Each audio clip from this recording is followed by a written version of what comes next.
यह स्वाभाविक ही था, क्योंकि हमने सोचा था कि न केवल भूगोल बल्कि एक साझा इतिहास और संस्कृति, एक ही भाषा और दूसरी बहुत सी साझी बातें मैत्रीपूर्ण सहयोग को बढ़ावा देंगी। लेकिन ऐसा नहीं होना था। विभाजन के बाद की घटनाओं ने कड़वाहट भर दी। हम विभाजन के फौरी परिणामों से उबरने की कोशिश कर ही रहे थे कि कश्मीर राज्य पर पाकिस्तान का अचानक हमला हुआ और एक नया संघर्ष शुरू हो गया। हमारे लिए यह एक धक्का था, क्योंकि जैसा कि महात्मा गांधी ने हमें सिखाया था, हमने आशा की थी किसी दूसरे राष्ट्र के साथ कोई सैनिक संघर्ष नहीं होगा।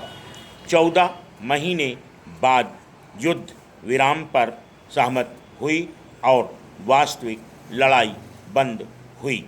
तब से यद्यपि कश्मीर समस्या हमारे सामने बची रही और इससे काफ़ी परेशानी भी हुई, फिर भी जहाँ तक दोनों देशों की जनता का संबंध है, भावनाओं की कड़वाहट धीरे धीरे समाप्त हो गई। हमने अपना ध्यान उस मुख्य समस्या की ओर लगाया जो हमारे सामने थी, अपनी जनता की आर्थिक और सामाजिक उन्नति और खुशहाली। स्वतंत्रता से पहले भी हमने इस मामले में बहुत सोचा था और इस निष्कर्ष पर पहुँचे थे कि हमें योजनाबद्ध तरीके से आगे बढ़ना चाहिए। हमारे साधन सीमित थे और हम अपने घोषित लक्ष्यों के प्राप्ति के लिए उन्हें अधिकाधिक लाभदायक ढंग से उपयोग करना चाहते थे। स्वतंत्रता के बाद भारत का संविधान बनाने के लिए एक संविधान सभा बनाई गई थी। संविधान सभा ने घोषणा की कि भारत प्रभुसत्ता संपन्न लोकतांत्रिक गणराज्य होगा, जिसे अपने नागरिकों के लिए सामाजिक, आर्थिक और राजनीतिक न्याय, विचारधारा, अभिव्यक्ति, विश्वास, धर्म और उपासना की स्वतंत्रता, पद और अवसर की समानता सुनिश्चित करनी चाहिए।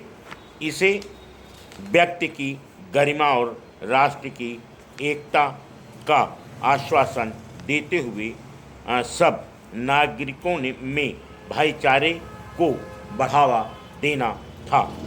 26 जनवरी 1950 को नए गणराज्य का उदय हुआ। हमने सब प्रयास निर्धारित लक्ष्यों को प्राप्त करने की दिशा में थे। ये लक्ष्य थे राजनीतिक, लोकतंत्र और आर्थिक न्याय। हमने इस शब्द की सैद्धांतिक परिभाषा से चिपके बिना ही लक्ष्य को समाजवादी कहा। जो व्यवस्था हमने निश्चित की उसका उद्देश्य कुछ लोगों की समृद्धि की अपेक्षा जनसाधारण का कल्याण था। वह लोकतांत्रिक है क्योंकि हमारी प्रक्रिया पर सार्वजनिक चर्चा और संसद का नियंत्रण है। Full stop.